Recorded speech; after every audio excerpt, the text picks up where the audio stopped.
Great. Iuliana, this is Ronan. He's one of our board organizers. You want to say hi, Ronan? Hi. We already spoke a few times, I think, on LinkedIn. Okay.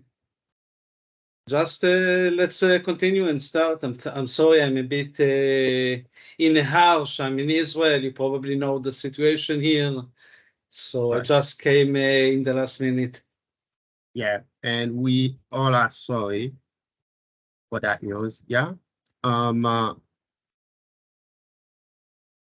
reason my system is running a bit slow. Yeah. Welcome to Cloud Data Driven Online User Group Meeting. It's really a pleasure to have you wherever you are. One more time, we welcome you. And today we will have Luliana Tuhasu. If I call your name wrongly, feel free to correct me, Luliana. And she's gonna walk us through Databricks pyspark SQL module. What a wonderful topic. And I can't wait to learn from Iuliana. For your information, these sessions will be recorded, and it's always great if you could have shared this meetup with your peers, okay? And on your social media, if you can follow us. And right, you are free to comment. Please do it with respect. And you do have access to unmute yourself. However, if you have a question, it would be great to type it or raise your virtual hand, right? And Luliana will let us know how she would like us to handle the questions. And we would like to remind you to connect with us on social media. Remember to register for PASS Data Community, and call for speaker for SQL is open. And remember to visit our community. There's a tons of events, data-driven communities, data Saturdays, SQL Saturdays, and we have Microsoft Meetup, Azure Data Tech Group, and we also have Microsoft Learn if you want to keep yourself updated with the latest information. Cool. We have a tons of other presentation lined up. Feel free to register. For example, I can even count how many sessions lined up. So if you haven't registered, visit our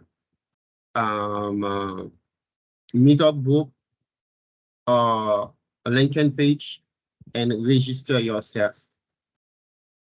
Cool. If you do want to speak, I would highly suggest you to reach out to Ronan and Kevin. These are the three of us that maintain this community, right? And any questions you have, any topic you would like to discuss, please reach out to either one of us. And one more time, we have today, which is Luliana. She was one of our speakers. She was one of our speakers on Future Data Driven, and we can't express our gratitude for her support. Luliana, feel free to share your screen, introduce yourself, and start with your presentation. Sure. Just a second. Yeah, and it's really a pleasure to have you today with us, Luliana. Thank you very much. It's also a pleasure for me to speak again at Cloud Data Driven, but today with a different topic, which is the Databricks pyspark.sql module. But before we start, I will introduce myself. So my name is Iuliana. I'm based in Bucharest, Romania. I have 8+ years of experience in the industry, and I'm Microsoft and Databricks certified. And if you'd like to connect with me, added here some links, LinkedIn, email, and blog. Well, before we move forward to the pyspark.sql module, Let's first review some concepts such as the pyspark and pyspark. And what is a pyspark? Well, it's a multi-language engine that allows us to execute data engineering, data science, and machine learning, either on single machines or massive clusters. But if we want real-time data and if we want to process big data, then we need pyspark, which is a Python API for Apache Spark. It supports multiple features, but in our today's presentation, we'll focus on Spark SQL and data frames, the two approaches of processing data and working with structured data. The Spark SQL offers more SQL-like syntax, which is very suitable for those who have a SQL background and interacted before with BI tools. While the data frame API is a programmatic interface, it offers a programmatic and a Pythonic way for working with structured data. Now, let's see how a data frame looks like. Not sure if you see my screen. No, you are not showing your screen. Oh, sorry for that. Now we can see it. Sorry for that. Let's wait. So let me start it a little bit from the beginning. So this was the slides for the about me. Then the quick introduction and the concepts that I was talking about. And now let's compare the Spark SQL and the data frame API. Let's first take as an example a data frame. What is a data frame? Well, as you can see here, it looks exactly as a relational table. It has columns, it has rows. All the columns have names.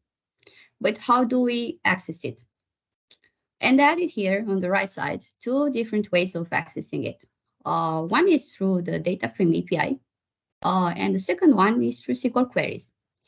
I will start with the second one. Well, if we want to query a table, we'll have something like, let's suppose we want to retrieve the ID. Select ID from table name. And if we add this to spark.sql and in the parentheses, we add the SQL query, then we will get the ID from the table. In the same way, we can do it using the data frame API. And we have this df, which is the name of your data frame. You can call it exactly as you want. That's select. And here we add the name of the column, which is ID in this example. And of course, both of them have this show method. This is to display the data. So either way it works, for Spark SQL or for data frame API. But throughout this presentation, we will go through a lot of methods that we can use to work with data frames, to select, to drop a column, to add a new row, work with window functions, and so on and so forth. But at the end of this presentation, we'll have again a new comparison and some conclusions when to use what. Spark SQL or data frame API.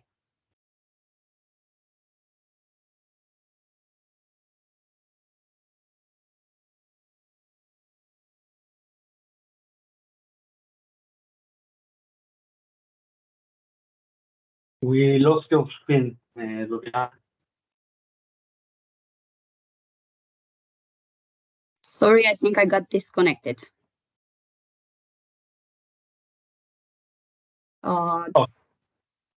Is it okay now? Do you hear me? Yes, we can hear you. We can see that screen. That's right. Okay, thank you very much. Okay.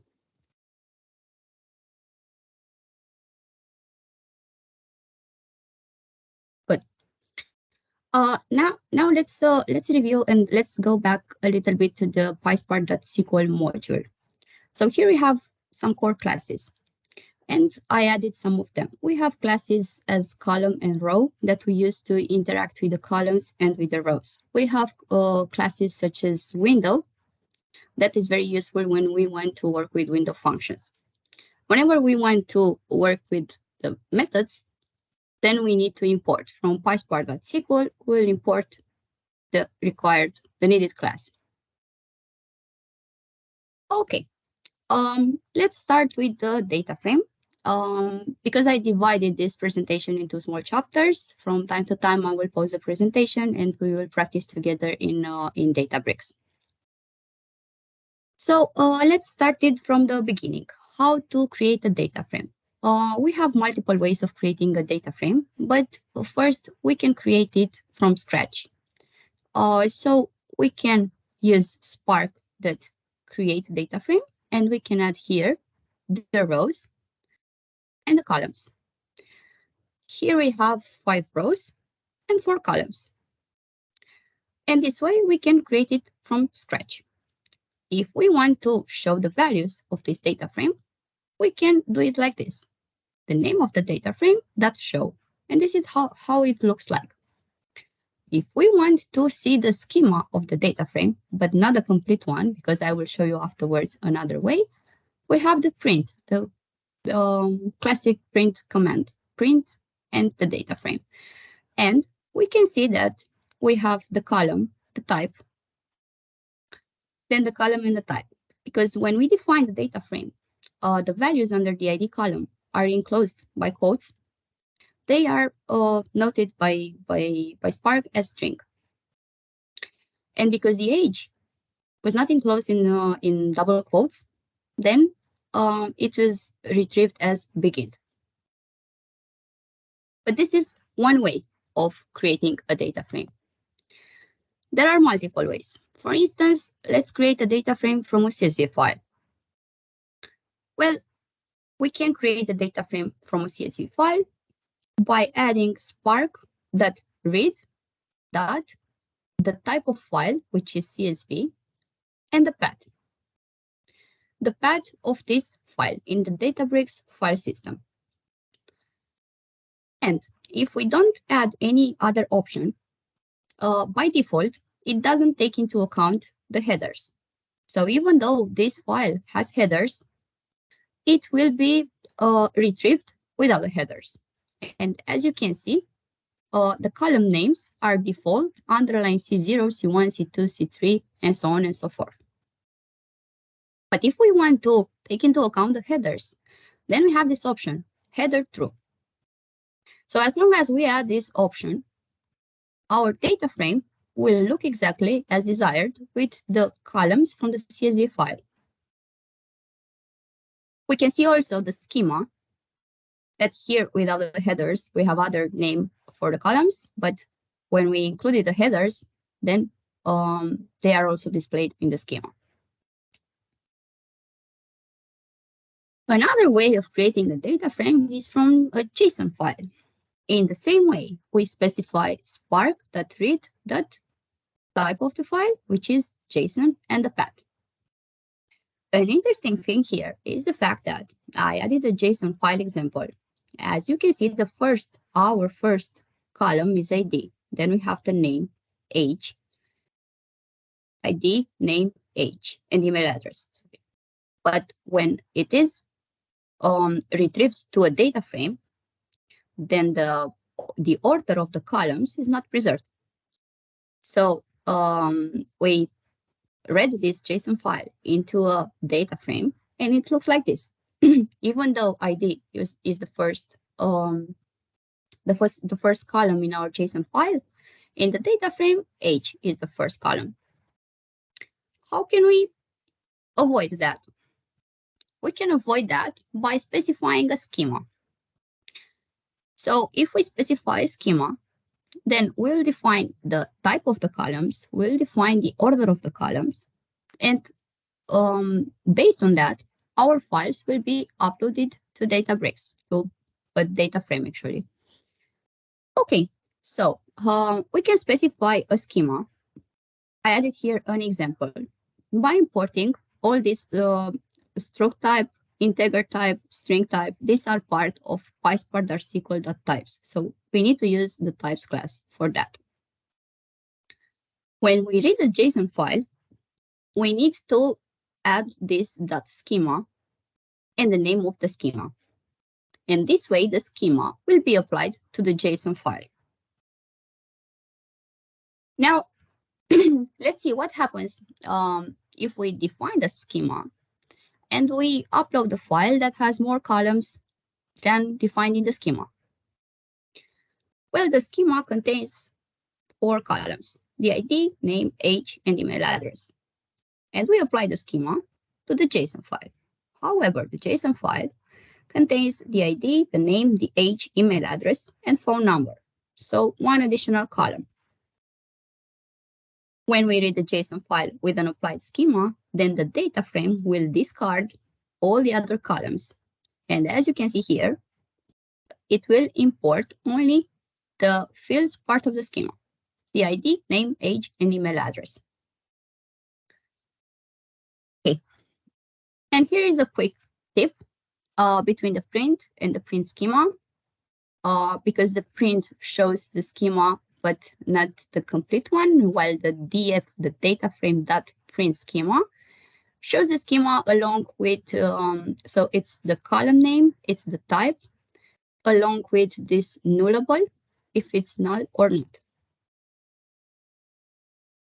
Okay, before moving to saving data frames as files, let's stop a bit the presentation and move to Databricks to start a cluster. So it's going to take some time, while it gets started, we'll review a bit what we have here. For the purpose of this presentation, I created 2 data frames. So the second one it looks almost the same as the first one, but it has 1 additional column. And I added into functions just because in each cell, I would like to show the starting point, the data frame, and then I would like to show the transformations applied on that data frame. So instead of writing the same thing multiple times, I preferred to call the functions in each of these cells. It will take some time. However, the values are already here because I've run it. Oh, okay, it started. So let me run the first one.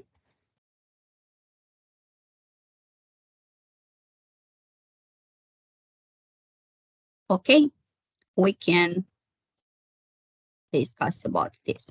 So here we have this create data frame, the data frame that we have created from scratch.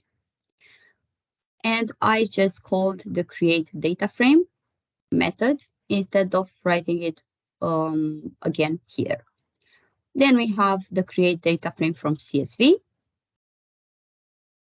From CSV by taking into account the header, from JSON by specifying a schema, and reading a file with more columns that we have in the schema. And these are the results. So this is the main data frame with its structure as we have created. Then we have the data frame from CSV without taking into account the header. As you can see, the name of the columns are not the ones from the file. By the way, this is an opportunity to show you also the CSV file. It looks like this. So it has headers. This is the sample one that's CSV.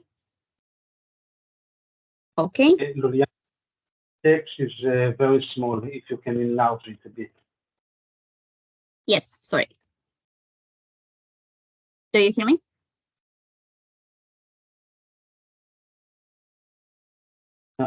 This is okay. When you presented the other screen of the code, it was even smaller.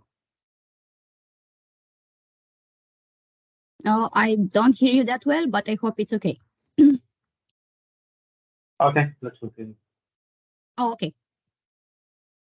Okay, I will run also this this cell just because I would like to show the functionality and to show that it works like that. So this was the sample one. let's look a little bit to sample 3, which is the JSON file with the ID, name, age, email address. Can you enlarge the size of the file, please? It's very tiny. Yeah, that's okay. Fine, thank you. Okay. The others, the ones that the text is too small. Now it's better? The problem Okay. is not with this, but the other one. With this one? one. Oh, okay. Yeah. Oh, okay. Clear. For Great. Okay, so this is the CSV file. Okay, then if the problem was not with this one, then I will change it back to 100% just because we have here the samples and I don't think they are quite visible. Okay, so this was the CSV file without taking into account the header, and it looks like this. Then we have the CSV by taking into account the header. And as you can see, it contains the headers from the file. Then the JSON,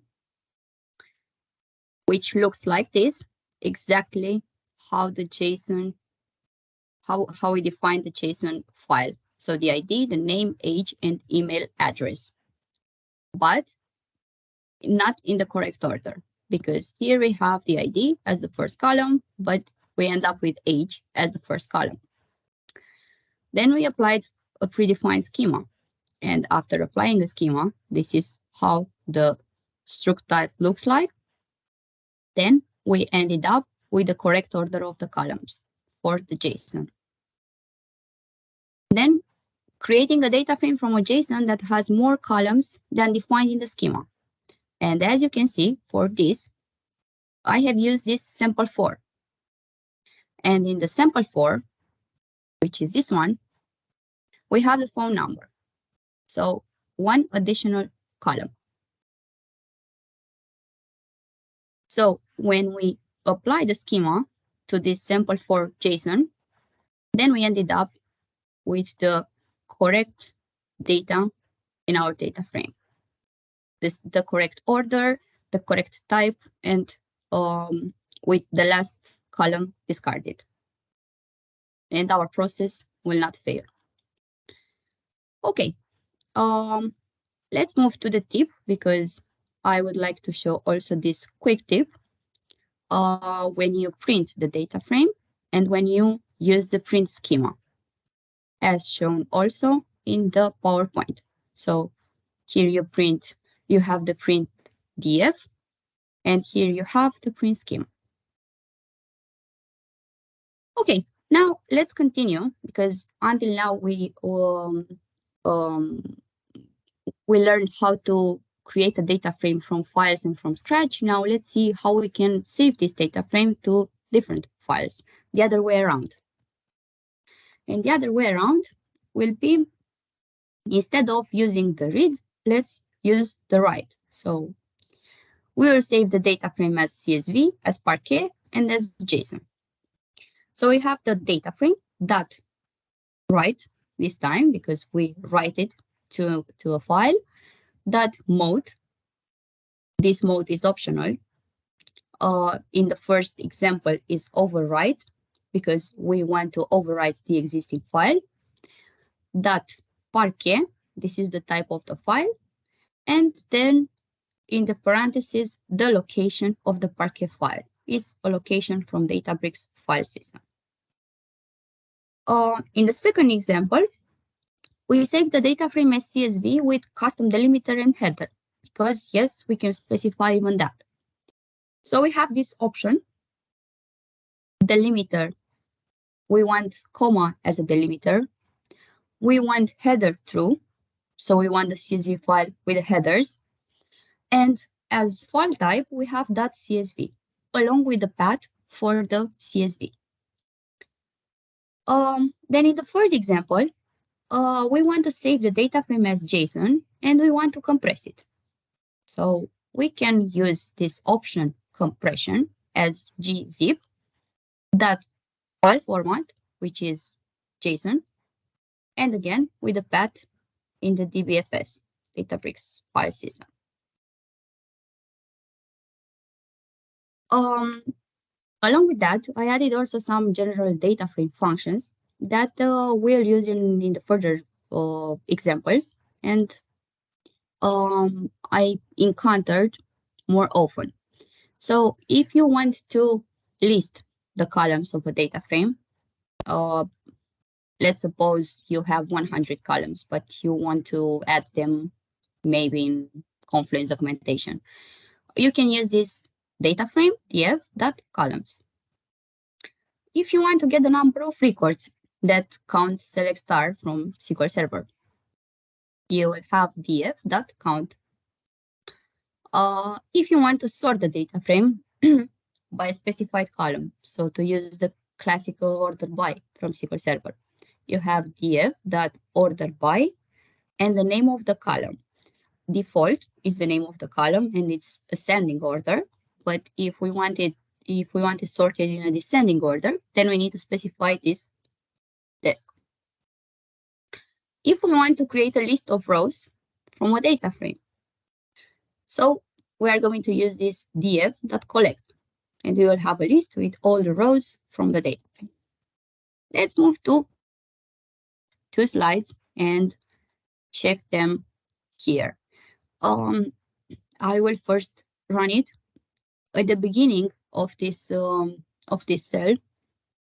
I added this db utils.fs.rm to delete the files at that location because I haven't specified the overwrite mode, and I might end up with errors otherwise.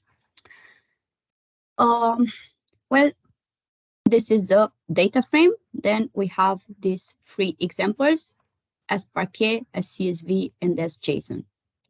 And we have some testing here because we saved the data frame to a Parquet file and we use the write.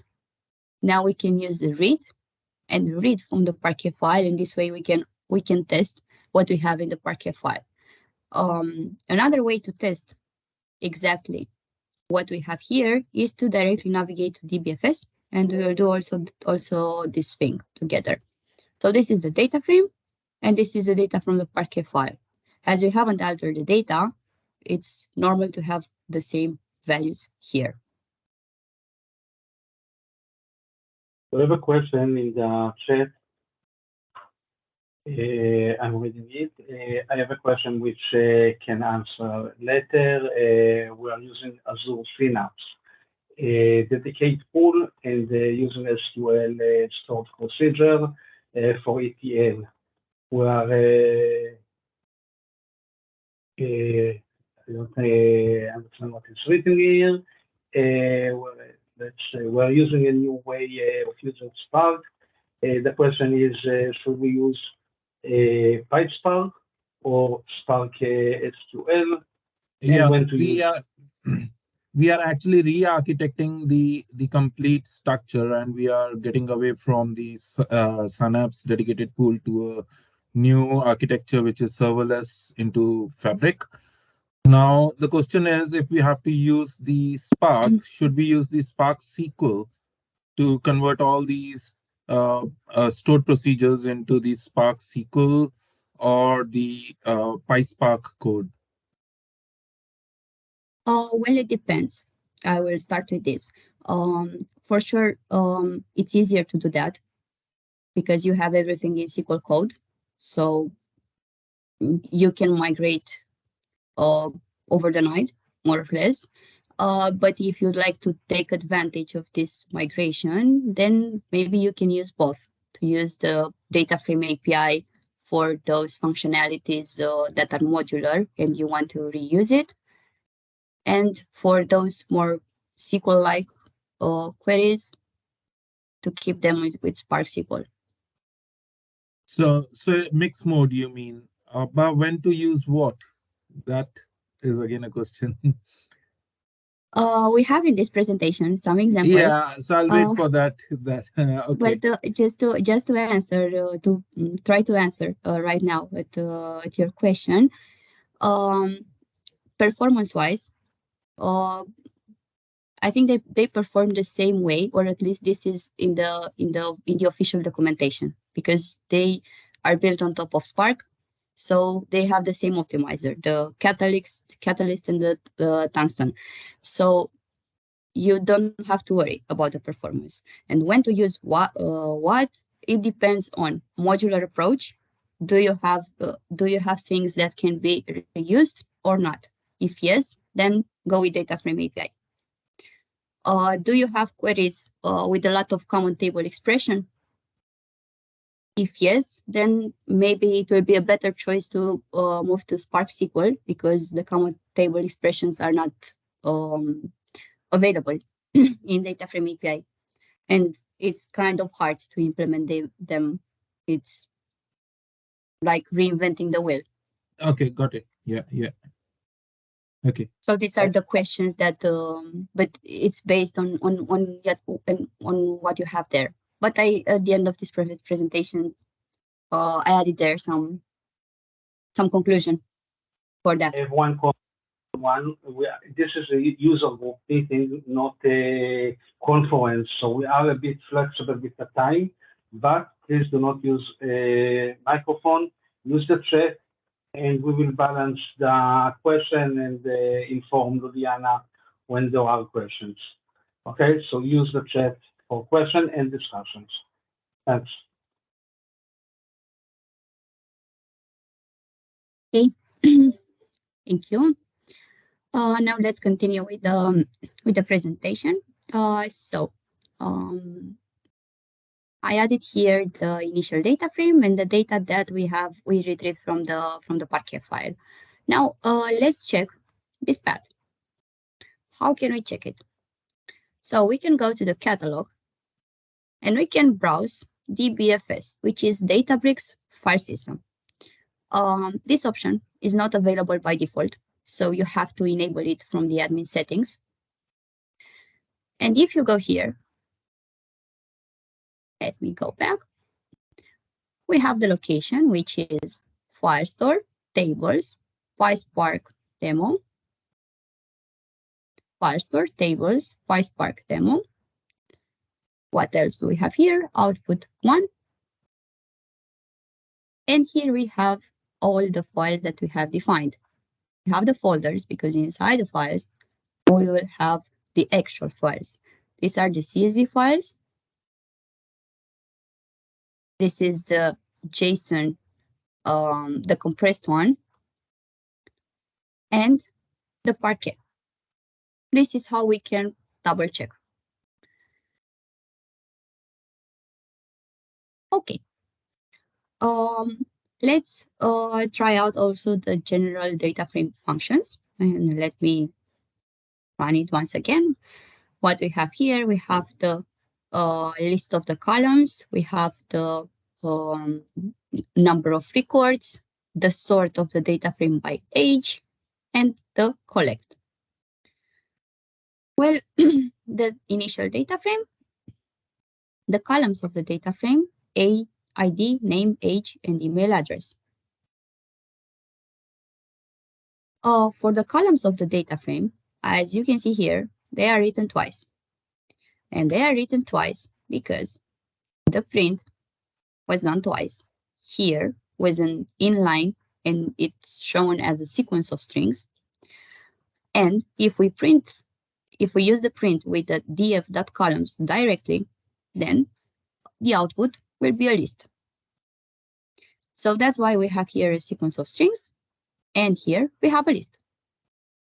It's based on your need. Then the number of rows of df data frame, we have 5 rows. So the count is correct. df ordered by age, and I think it's ordered by age. Yes, this is in a descending order. We have Eve with 35, and this is our first record. And we can see that the data frame is ordered in a descending order. And the df with collect. This is how the rows are organized in a data frame. This is how we retrieve them. So this is a list of rows, and this is a row with row, column and value. And this row is part of the class row from the pyspark.sql. So here we ended up with a list of rows. And we will see in the next slides, when working with columns and when working with rows, when we need this collect. Okay, let's return to the presentation. And let's discuss about working with columns. How do we select a column and how do we add a new column? When we want to select a column or two columns or multiple columns, we can use the data frame.select. So the select is the keyword. Then we'll use the call and we specify the name of the column, comma, the other call and the name of the column. And we end up with a data frame with two columns. What if we want to add another column? In this example, we added another column called isValid. We'll use the keyword with column. So for selecting, we use the select. For adding, we'll use with column. The name of the column to be added. Then this is a condition which evaluates to true, either true or false, when ID column is not null. And as you can see, it's always true because we have a value for the ID column. But this is how you can add a column. And more than that, to apply a condition, to create it based on a condition, actually. Now let's see how do we remove a column or how do we change the type of a column. To remove a column, we'll use drop and the name of the column. In this example, we dropped the email address, so we don't have it anymore. How do we change the type of each column? Well, in this example, of course, it looks the same, but in the Databricks, we will see by printing the schema, we'll notice the change.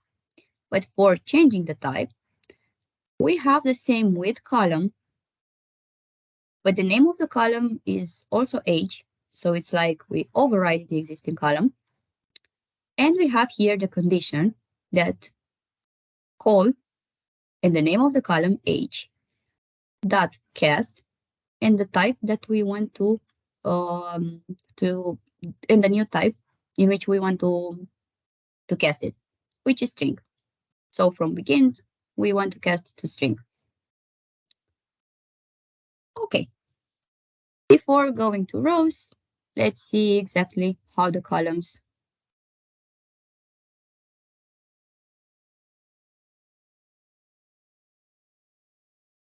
well, so we have this select two columns. We have add another column, remove a column, change data type of each column. This is the data frame using the demo. Data frame with only two columns, only the ID and the name. Data frame with the new column is valid. Data frame without the email address field. And data frame with column age as string, which is this is the age, which is now string. Initially was begin because we have called here the create data frame, and the create data frame is this one where the age was added without the quotes. Okay, so this is the working with columns chapter. Let's see how we can interact with the rows. How can we retrieve a row and how can we filter a row? If we want to get the first row, we'll use this df data frame, the name of the data frame, that first.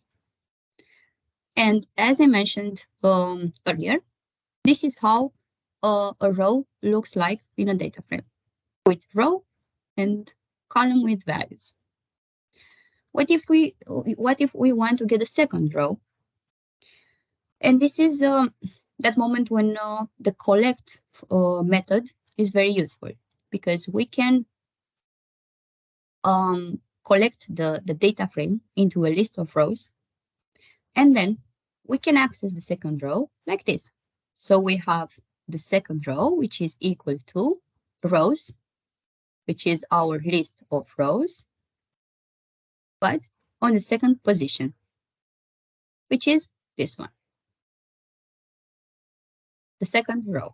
But what if we want to get the first element of the second row? We have second row, this one from here, at the first position, position 0, which is 2. Then what if we want to filter the rows based on a condition?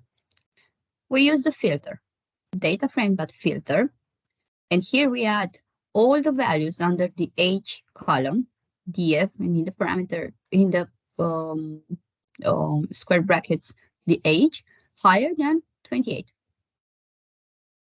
And we end up with values like Alice and Eve, they are older than 28. How can we add and remove a row? For adding a new row, we can define it as I shown earlier using this row. And when we add a new row, we'll basically create a data frame with this new row and the existing columns. And we'll use df, the current data frame, union, the new one with this row that we've just created. So it's an union between the existing data frame and the new row that we want to add. If we want to remove a row, it's more simple because we can use the filter and we can filter out everything that is not equal to, in this example, David. Because we added the line with David, and here we're going to remove the line with David. How do we update the data frame? Let's suppose we want to update the age of Alice to 32. In terms of syntax, we'll have it like this. We will add this age column, meaning that we override the existing column, and this is the column to be updated. Then we'll add a condition. We'll use this when call and the name of the column is equal to Alice. Then if the condition evaluates to true, then we update to 32. Otherwise, we leave it as is if the condition evaluates to false. And this way, this is the equivalent of the update statement in SQL. Update table, set name equal Alice, set the age 32 where name equal Alice. So it's the same thing. How do we join two data frames? For the join, we have the first data frame, dot join, and then we have the second data frame, the join column, and the join type. The interesting part is that here we have, apart from the classical join types like inner join, left join, right join, cross join, self join, we have semi-join, we have anti-join. So we have multiple join types. Okay, before moving to group data, let's run them a bit in Databricks and let's see how. Let's do a quick recap in the code. For working with rows, I think the only thing that is not part of the presentation is this access rows based on column names. And here we have the first row that we retrieve with df.first and the name of the column. So it will be like the first value under the name column, and then we will get the first value under the age column. This is the only thing I think that was not part of the slides. Also, we have the initial data frame. We have the first row, as you can see, with ID 1. We have the second row with ID 2. we have the first element of the second row, which is 2. Then we have this first value from column name and the first value from column age, John 25. Then we have the filtered rows, and here we have filtered, let me check. So we have filter based on age higher than 28. As you can see, we have only Alice and Eve. And we have the data frame after adding a new row, this one with David. And then we have the data frame after removing the row with David. In terms of updating a data frame, so here we have the same example as I added in the PowerPoint presentation. And this way we'll end up from the initial data frame where Alice was 30 to Alice, who is now 32. So the row has been successfully updated. Joining data frames. Here I call the both methods. So the first data frame and the second data frame. They have the same IDs. I added here an inner join just for the purpose of this demo. So the result will be to the same values, the same IDs, but with the department column. Let me run it. As I said, we have the same values, but because we use the inner join, we added also the department here. Okay, working with grouped data, let's open the presentation. So you may be curious how we can work with grouped data. How can we apply that group by from SQL?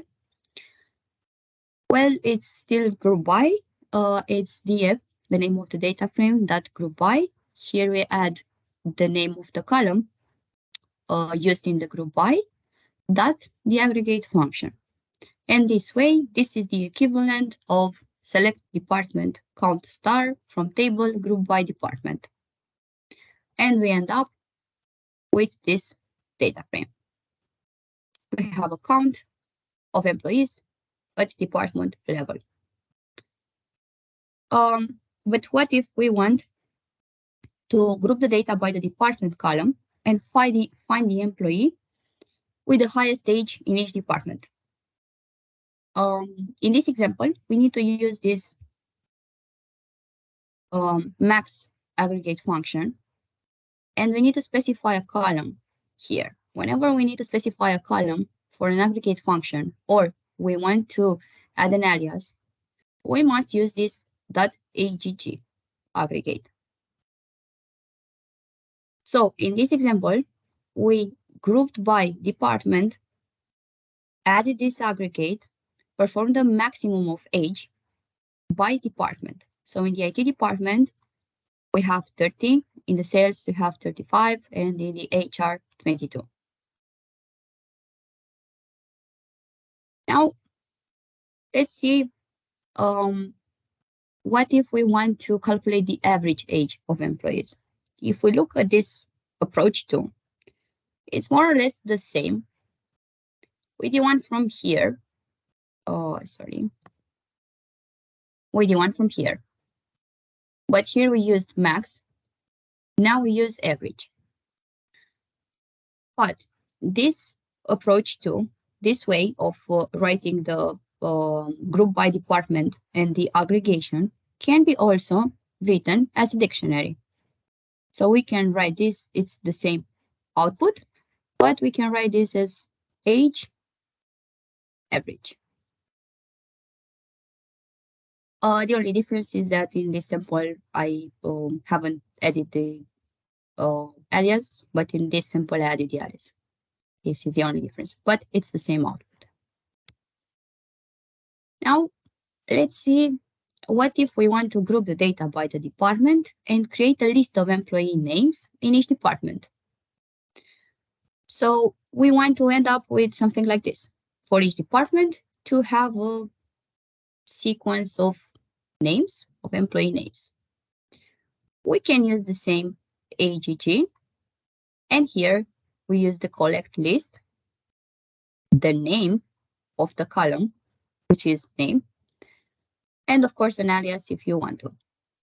And we end up with this structure. So the collect list will collect all the names for the column that you use in the group by. Now we grouped in all these samples, we grouped by one single column. Let's group by two columns. If we group by two columns, we just need to add a comma and the second column here, or the third column.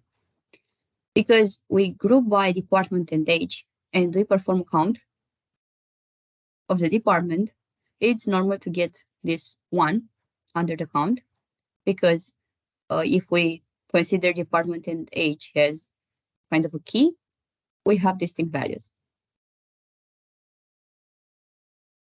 Okay, before moving to window functions, let's run them also in Databricks.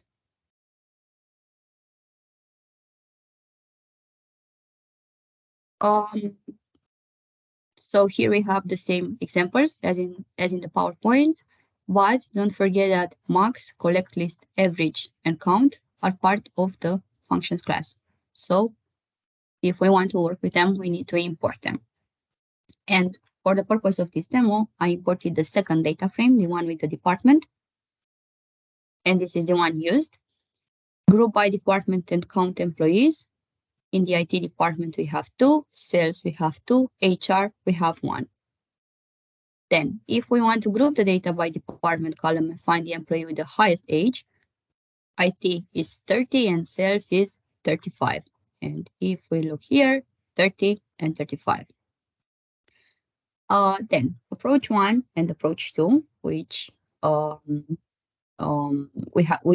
the same result, is like the average of age and the IT 27.5, average between 25 and 30, which is correct. For HR 22, because we have only one row, which again is correct. Then if we want to group the data by the department column and create a list of employee names, IT, John and Alice, sales, Bob and Eve. IT, John and Alice, and sales, Bob and Eve. If we group by two columns, this is the example that I added also in the PowerPoint. We have 1 under the count. Okay, let's move to window functions. So for the window functions, we have the class window. That is very, very useful when we want to work with window functions. So here we need first to define a window. And this window is like window, which is the class that partition by the column that you want to use in the partition, ordered by, again, the column that you want to use in the order by, is the equivalent of partition by column, order by column, that over partition from SQL. That F, because you may wonder what is that F, it's an alias from the pyspark.sql function we'll see in the Databricks. And again, I'm adding that note because we want to order in a descending order. That's why we need to specify the test. Then we want to calculate the row number of each row, partitioned by department and ordered by age.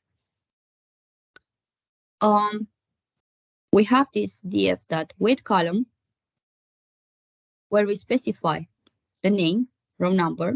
Then we have the f function, that row number, that over. And here we have the partition by and order by, exactly as we have in the SQL Server. Partition by department, order by age.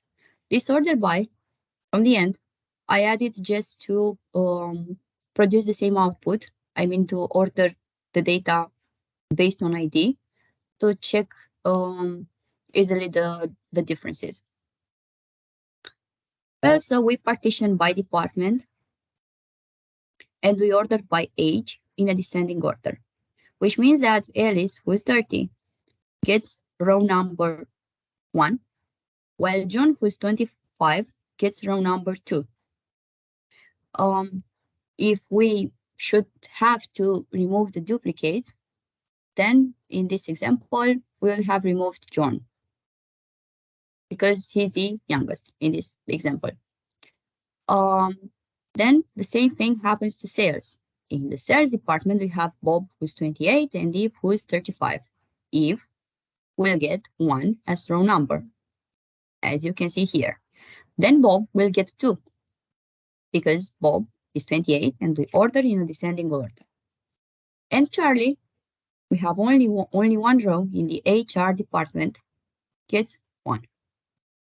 And this is the row number using data frame API. Let's move next and let's use average. What if we want to calculate the age average within a department? We'll keep the same partition by department, order by department. But this time we want the average. So we have here f.average and the name of the column, which is age, over this partition. So for the IT department, we have the average 27.5. Because it's ordered by department, we have the same department in the same partition. 27.5 will have also for the second row. While for the sales, the average between 28 and 35 is 31.5. Again, for both of these lines. While for the HR, we have 22. Is the only record that we have. What if we want to use lag? And what if we want to calculate the difference between the current row, the age of the current row, minus the age of the previous row? We'll keep the partition and we'll use f.call age, so the current row's age, minus the age of the previous row within that partition. So for the IT department, the first line, we don't have a previous row, so it's null. The second line in this partition will be like 30 minus 25, the current value under the age minus the previous one, because we have lag here, is 5. Then Bob, because here we changed the partition, we changed the department, and we moved to the second partition, which is sales. Again, the first line will be null. Then the second one will be 7, which is 35 minus 28. Then Charlie, which is again null because it's part of other partition, HR department. Okay, before working with tables and moving to, let's say, Spark SQL, let's try them out in Databricks. Regarding the SQL Server. Can you go back to the query before with the Windows function? Just present it in 1 second. Okay, we can see it here as well. You can see that it's very convenient that the definition of the Windows function is separate from the query itself. In SQL Server 2022, you have a new feature which is like this. So in 2022, you can use the new format using the Windows function definition separately from the query itself. And this way you can use the same definition for multiple columns in the query. That's all. Small comment. That's nice. Thanks for sharing this with us.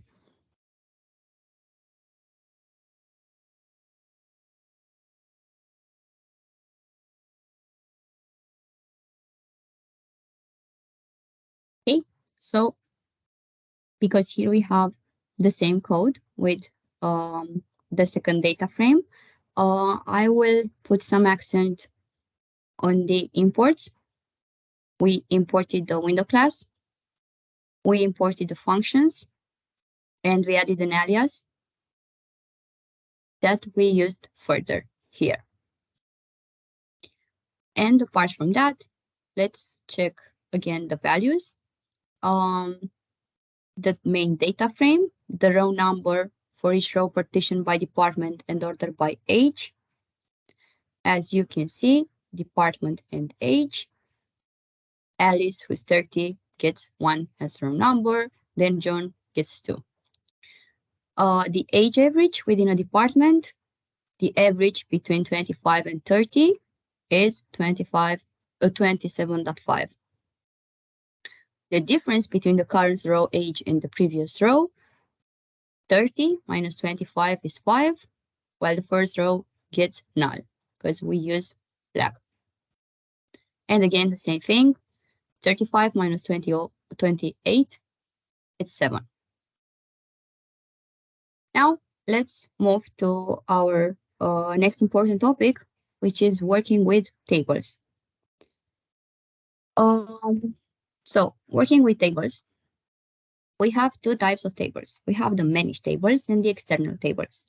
The managed tables are those tables in Delta format. Those all the tables in Databricks are by default Delta. Let's put it that way. When we create a managed table, Spark takes care of the data itself and the metadata. Therefore, when we want to drop it, all the data will be deleted within 30 days. While for the external table, we have a lot of formats that we can use. And for the external table, we can just create it by specifying a location. So you can specify even Cassandra. This is the important thing, that you have various formats, but Spark takes care only of the metadata, not of the data itself. Therefore, when you drop an external table, the data itself will not be deleted. If we want to create a managed table, we'll use this save as table. So it's data frame.write, because we want to write the data frame.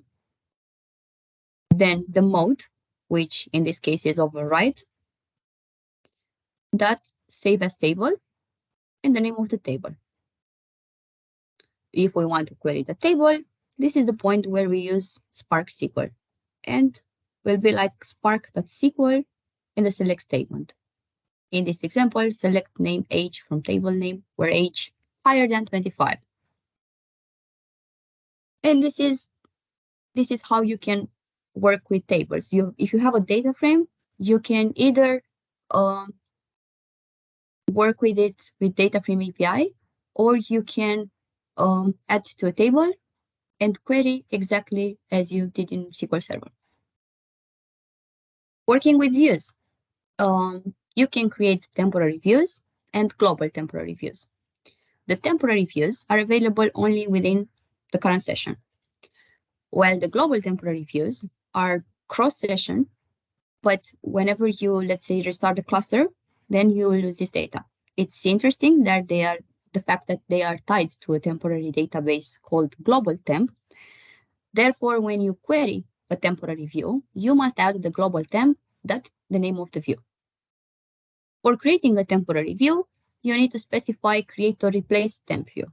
For creating a global temporary view, it's the same thing, but you add another word, global. Create or replace global temporary view. Okay, let's review it in Databricks. So we have this working with tables.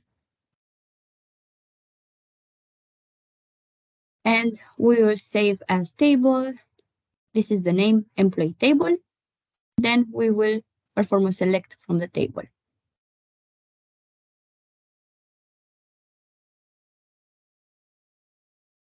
Okay, this is the data frame, and we selected the name and the age, where age is higher than 25.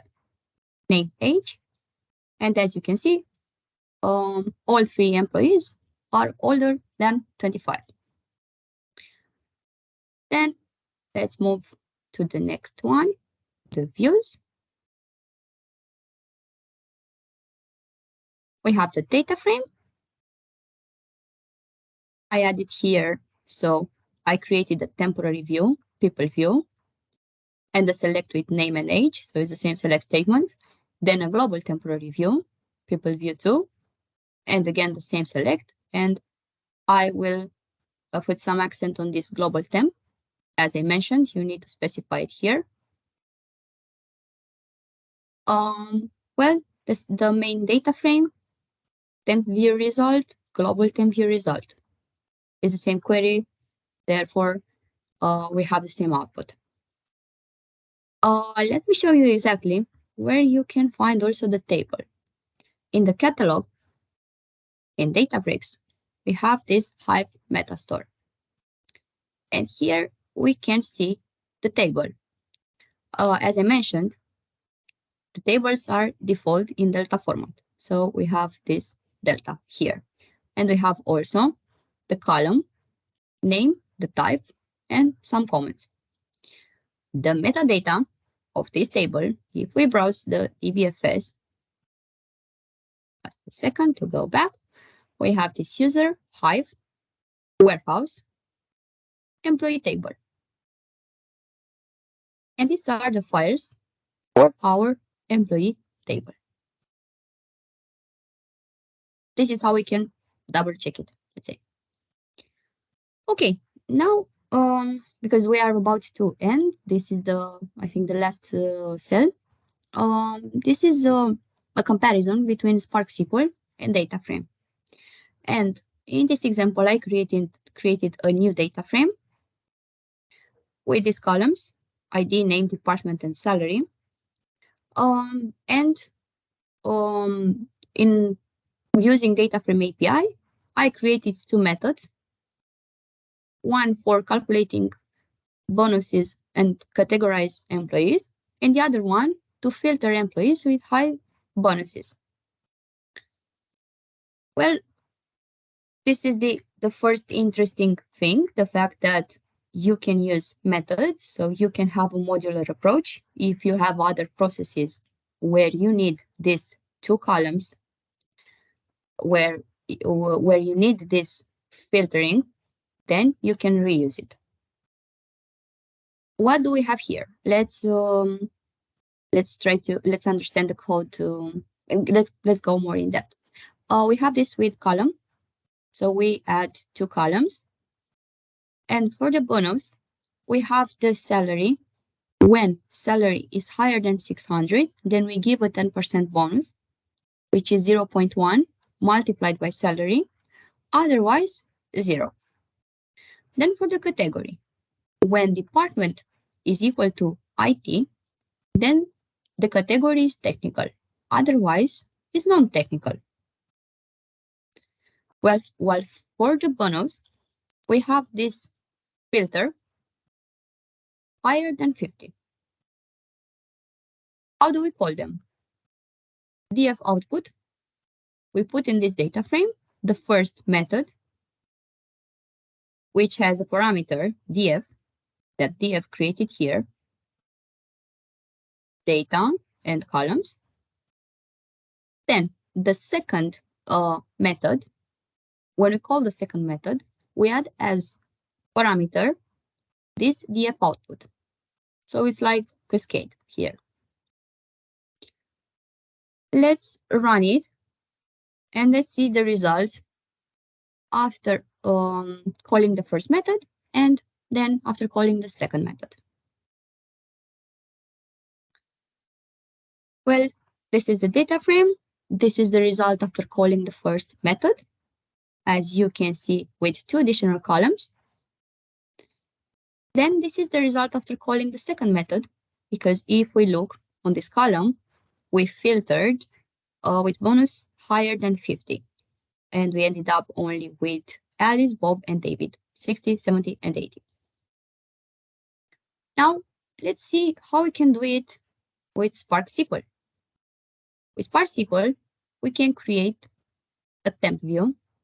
We have this create or replace temp view, the name of the view, and we can add our query in Spark SQL using a common table expression. Of course, at first glance, if you are familiar with SQL, it's easier like that because you use only one case for your first calculation and another one for the category. And then you filter the bonus higher than 50. You don't have the city available in data frame, so that's why to answer again to the question, it's based on what you have. For queries like this, in my opinion, it could be easier to just add the common table expression and to use the Spark SQL, especially if you don't need to reuse it. But if you need to reuse it, and let's suppose that this filtering is used in 50 store procedure, then you may go with the data frame API. If we look here, the result with Spark SQL is the same as the one with data frame API.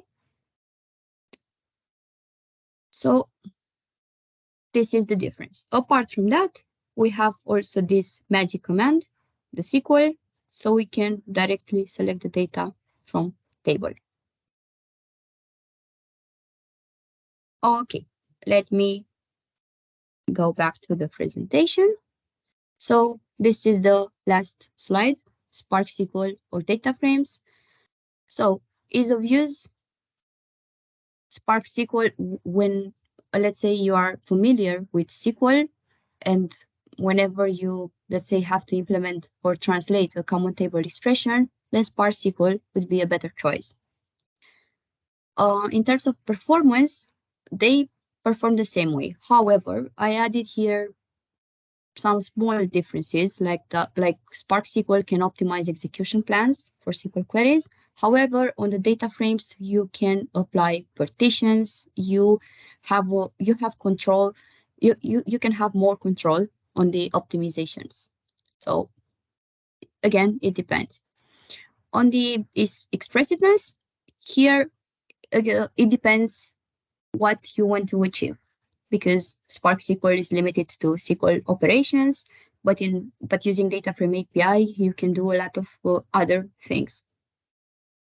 You can reuse the code. You can apply unit testing, especially if you have large processes and if you want to link applications. And in terms of schema evolution, data frame allow you to adapt more easily. We already did some tests on that. So these are the conclusions. It's based on what you need. It's based on if you are familiar more with SQL or with Python, but they work the same way in terms of performance. That's all. Thank you for joining this presentation, and if you have questions, I'm here to answer right now or afterwards, anytime. At this time, I don't see any question, but we will give a few more minutes. I will use this time to show you what I meant about SQL Server 2022. It's a great new feature. It's not regarding to performance, but it does give you a very nice way to write your query and reuse the code. Can you see my screen? 1 second, sorry. Okay, can you see my screen? Tell me when you see it. Yes. Okay, so this is a new format of the query with Windows function, which fit only from SQL Server 2022. Notice that instead of writing here for each one, what is the Windows definition, we can do it once at the end. So this is very neat. you can just reuse the same definition.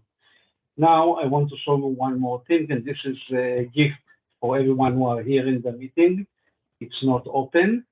If you notice when Luliana showed a JSON result of the query, so what you got was something like in here. You get a very long line.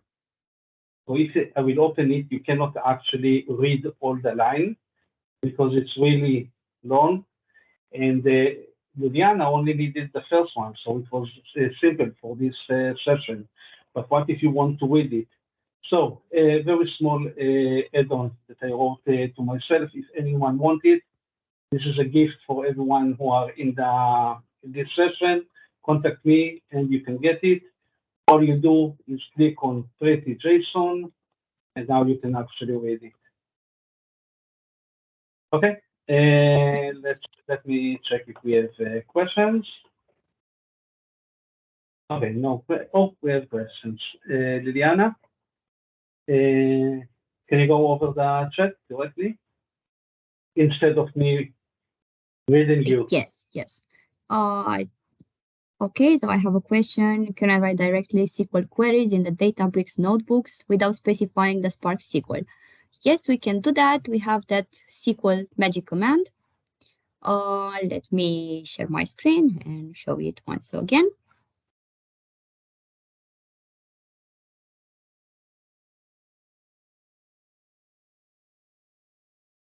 Okay, so this is the magic command, the SQL. There are multiple magic commands, so for SQL is this one, and we have here SQL instead of, as you can see, Python.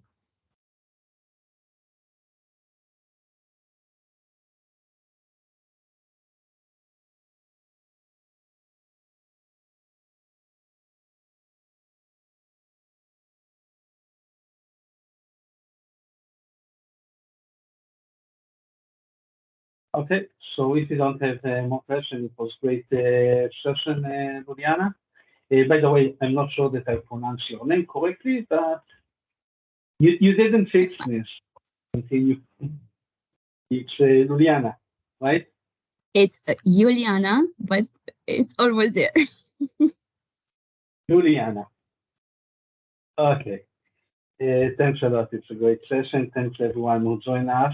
We are recording this, so we will publish the recording. It might take a day or two, but it will be online. You can just follow us directly, the people that lead the user group or the user group channels. So thanks a lot, everyone. Thanks, Luliana. Thank you very much. And I will close the meeting. Bye-bye. Thank you.